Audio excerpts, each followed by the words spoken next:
कार्यक्रमका सभाध्यक्षज्यू, मञ्चमा आसीन सम्पूर्णमा म सलिना बरालको तर्फ न्यानो अभिवादन स्वीकार्नुहोस्। लोकतन्त्र 2083 साल जेठ 15 गते आएको हो। गणतन्त्रको साल राजा वा एक व्यक्तिले शासन गर्नु मात्र होइन, जनताले चुनेका प्रतिनिधित्वबाट देश चलाउने एक व्यवस्था हो। लोकतन्त्र जनताको आवाज हो, जहाँ हरेक नागरिकको सम्मान हुन्छ। समान अधिकार र स्वतन्त्रता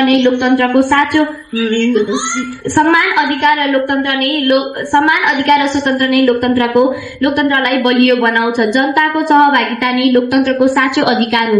जहाँ न्याय, शान्ति र समानता हुन्छ, त्यही साँचो लोकतन्त्र हुन्छ।